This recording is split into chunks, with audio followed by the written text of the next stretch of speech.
বিএনপির commission, commission আমাদের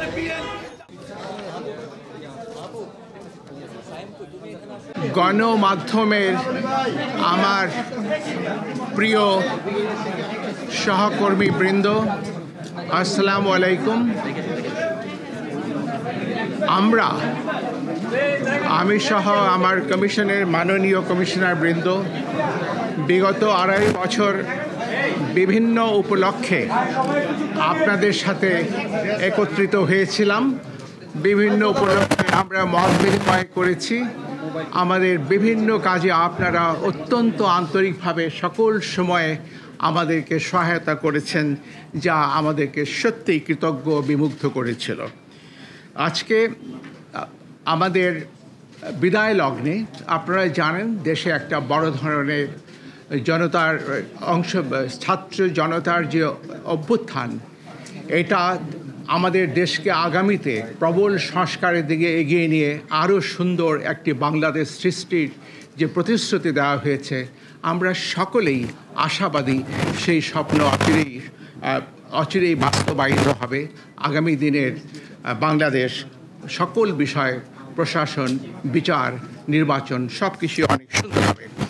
আমি আমার বক্তব্য দীর্ঘায়িত করব না। আমি ছোট একটি বক্তব্য লিখে নিয়ে এসেছিলাম। দেশের প্রথম সাংবিধানিক সাধারণ নির্বাচন 1973 সালে অনুষ্ঠিত হয়েছিল। সেই নির্বাচন নিয়েও ছিল অনেক বিতর্ক। 1979 ও 1987 সালের সাধারণ নির্বাচন সামরিক শাসনামলে হয়েছে। ফলাফল নিয়েছিল বিতর্ক। 1991 নির্বাচন সম্মত রাজনৈতিক রূপরেখার ভিত্তিতে একটি তত্ত্বাবধায়ক সরকারের অধীনে হয়েছিল। 1996 ও 1901 সালের নির্বাচন সাংবিধানিক নির্দলীয় তত্ত্বাবধায়ক সরকারের অধীনে সূক্ষ্ম বা স্থূল কারচুপির সীমিত সমালোচনা সত্ত্বেও সার্বিকভাবে সুন্দর ও গ্রহণযোগ্য হয়েছিল। 2008 সালে নির্বাচন সেনা সমর্থিত নির্দলীয় তত্ত্বাবধায়ক সরকারের অধীনে অনুষ্ঠিত হয়েছে। সেই নির্বাচনে বিএনপি মাত্র 27টি এবং আওয়ামী লীগ 230টি আসন পেয়েছিল। নির্বাচন বিতর্কের ঊর্ধ্বে ছিল না। নিরাপদ প্রস্থান বা সেফ এক্সিট বিষয়ে বিএনপি এবং আওয়ামী লীগের সাথে সেনা সমর্থিত অসামরিক তত্ত্বাবধায়ক সরকারের দর কষাকষির বিষয়টি প্রকাশ্য ছিল। সেই প্রশ্নে বিএনপি এবং আওয়ামী লীগের অবস্থানও গোপন ছিল না। 2014, 2018 এবং 2024 সালে নির্বাচন সংবিধান মতে দলীয় সরকারের অধীনে হয়েছে। 2014 সালে নির্বাচনে বিএনপি সহ অনেক দলই অংশগ্রহণ করেনি। ফলে সেই নির্বাচনও 2024 সালের অনুরূপ অন্তর্ভুক্তিমূলক তথা ইনক্লুসিভ ছিল না। 2018 সালের নির্বাচনে বিএনপি অংশগ্রহণ করেছে, নির্বাচন ইনক্লুসিভ ছিল। বিএনপি আসন পেয়েছিল মাত্র 6টি, পক্ষান্তরে আওয়ামী লীগ পেয়েছিল 258টি। মন্তব্য নিষ্প্রয়োজন। 2024 সালের 7 জানুয়ারি দ্বাদশ জাতীয় সংসদ নির্বাচন হয়েছে বর্তমান নির্বাচন কমিশনের অধীনে বা ব্যবস্থাপনায়। 44টি নিবন্ধিত দলের মধ্যে 28টি দল নির্বাচনে অংশগ্রহণ করলে প্রধানতম বিরোধী দল বিএনপি ও সমমনা দলগুলো নির্বাচনে অংশগ্রহণ করেনি। নির্বাচন সেই অর্থে অন্তর্ভুক্তিমূলক হয়নি। কমিশন বিএনপি সহ সমমনা দলগুলোকে নির্বাচনে অংশগ্রহণের জন্য একাধিকবার আন্তরিকভাবে আহ্বান করা সত্ত্বেও তারা নির্বাচনে অংশগ্রহণ করেননি। নির্বাচনে অংশগ্রহণ করা বা না করার বিষয়টি একটি রাজনৈতিক দলের নিজস্ব বিষয়। নির্বাচন স্থগিত বা বাতিল করে দেওয়ার মতো কোনো সাংবিধানিক ভিত্তি ছিল না। সেই কারণে অনেকেই কমিশনকে দোষারোপ করছেন। নির্বাচন কখন, কী কারণে, কতদিনের জন্য স্থগিত করা যাবে তাও সংবিধানে সুস্পষ্টভাবে উল্লেখ করা আছে। অতীতে কখনোই কোনো নির্বাচন বাতিল করে দিয়ে কোনো কমিশন পদত্যাগ করেননি। সম্প্রতি ভেঙে দেওয়া সংসদের 299টি আসনে নির্বাচন প্রার্থীদের মধ্যে ব্যক্তিকেন্দ্রিক প্রতিযোগিতার মাধ্যমে হয়েছে, দলের মধ্যে নয়।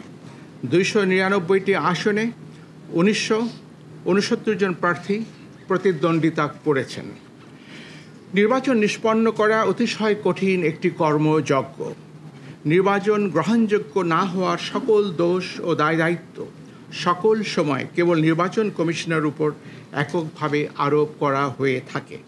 একটি কমিশন না হয় অসৎ বা পক্ষপাতদুষ্ট হতে পারে, কিন্তু সকল সময় সকল কমিশনই অসৎ বা পক্ষপাতদুষ্ট হতে পারে না। কমিশন বিভিন্ন কারণে নির্ভেজাল গ্রহণযোগ্য নির্বাচন করতে অক্ষম বা অসমর্থ হতে পারে। বিদ্যমান ব্যবস্থা আমাদের বিশ্বাস কেবল কমিশনের পুনর্বিন্যাসের মাধ্যমে অবাধ, নিরপেক্ষ, কালো টাকা ও পেশিশক্তি বিবর্জিত এবং প্রশাসন ও পুলিশের প্রভাবমুক্ত নির্বাচন নিশ্চিত করা যাবে না। নির্বাচন পদ্ধতিতে দুর্ভেদ্য মৌলিক সংস্কার প্রয়োজন হবে। রাজনৈতিক সংস্কৃতি ও আচরণে এবং বিশেষত প্রার্থীদের আচরণে পরিবর্তন অবশ্যই প্রয়োজন হবে।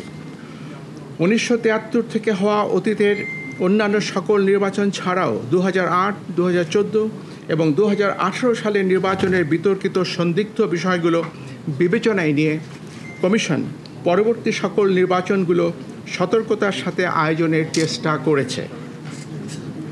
জাতীয় এবং স্থানীয় সরকারের বিভিন্ন স্তরের নির্বাচনে দিনের বেলায় ব্যালট পেপার প্রেরণ, কতিপয় উপনির্বাচনে ভিডিও পর্যবেক্ষণ, ইভিএমের ব্যবহার, দেশের সকল জেলায় একই দিনে, তবে প্রতিটি জেলার প্রশাসনিক সীমানার মধ্যে মাঝে 3 থেকে 5 দিন বিরতি দিয়ে 5 থেকে 6টি ধাপে নির্বাচন অনুষ্ঠান, সরকারি কর্মকর্তাদের ব্যাপকভাবে রদবদল ইত্যাদি গৃহীত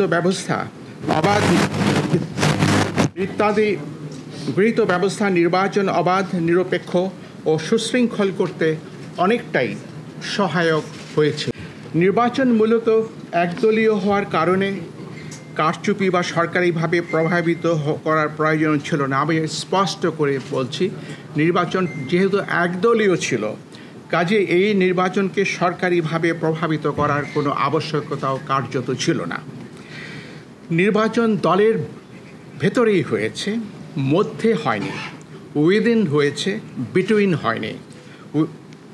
কমিশন দায়িত্ব গ্রহণের পর থেকে 2 বছর সময়ে ইউনিয়ন পরিষদের 992টি, উপজেলা পরিষদের 496টি, জেলা পরিষদের 71টি, পৌরসভার 90টি এবং সিটি কর্পোরেশনের 16টি নির্বাচন করেছে। নির্বাচনগুলোর সততা, সিদ্ধতা, নিরপেক্ষতা, অবাধ হওয়া নিয়ে অতীতের ন্যায় ব্যাপক বিতর্ক বা সমালোচনা হয়নি। উপনির্বাচন সহ জাতীয় সংসদের মোট 318টি আসনে কমিশন নির্বাচন করেছে। দলীয়ভাবে ইনক্লুসিভ না হওয়ার কারণে নির্বাচন বিতর্কিত হয়েছে, এটি সঠিক এবং যৌক্তিক। কিন্তু বাংলাদেশের 53 বছরের ইতিহাসে কোনো নির্বাচন কমিশন সংবিধান উপেক্ষা করে স্বেচ্ছায় নির্বাচন না করে বা বাতিল করে দিয়ে পদত্যাগ করেছে এবং সেই কারণে নির্বাচন হয়নি এমন কোনো দৃষ্টান্ত বা উদাহরণ নেই। সরকার বারবার বলেছেন ব্যাপক সংস্কারের মাধ্যমে নির্বাচন ব্যবস্থাকে ঢেলে সাজাতে হবে। আমি আরেকবার উচ্চারণ করে বলছি, সরকার বারবার বলছেন ব্যাপক সংস্কারের মাধ্যমে নির্বাচন ব্যবস্থাকে ঢেলে সাজাতে হবে। নির্বাচন বারংবার ব্যর্থ হওয়ার প্রকৃত সত্য কারণ এই কথাটির মধ্যেই নিহিত। কমিশনের সদস্যরা সংবিধান মেনে দায়িত্ব পালন করে থাকেন। আমাদের কর্মকালে আমরা গণমাধ্যম, প্রশাসন, আইনশৃঙ্খলা রক্ষাকারী বাহিনী, সশস্ত্র বাহিনী সহ আবশ্যক সকলের আন্তরিক সহযোগিতা পেয়েছি। আমি আজ বিদায় লগ্নে কৃতজ্ঞ চিত্তে সেটি স্মরণ করছি। বর্তমান অতীত থেকে আহরিত অভিজ্ঞতা, জ্ঞান ও উপলব্ধি থেকে ভবিষ্যতের জন্য কিছু প্রস্তাবনা সরকারের সদয় বিবেচনার জন্য রেখে যাওয়া আমরা আমাদের কর্তব্য মনে করছি। বাংলাদেশের জনগোষ্ঠীর সমরূপতা, হোমোজিনিটি কারণে সংখ্যানুপাতিক প্রতিনিধিত্বমূলক নির্বাচনের জন্য বাংলাদেশ আদর্শ ক্ষেত্র হতে পারে।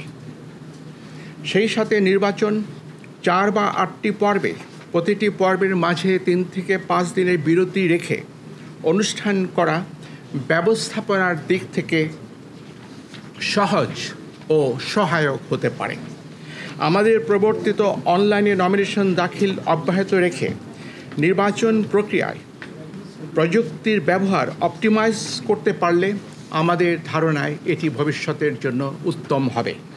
অধিকন্তু প্রতিটি সাধারণ নির্বাচন নির্দলীয় তত্ত্বাবধায়ক সরকারের অধীনে অনুষ্ঠিত হলে উদ্দেশ্য অর্জন আরও সুনিশ্চিত হতে পারে।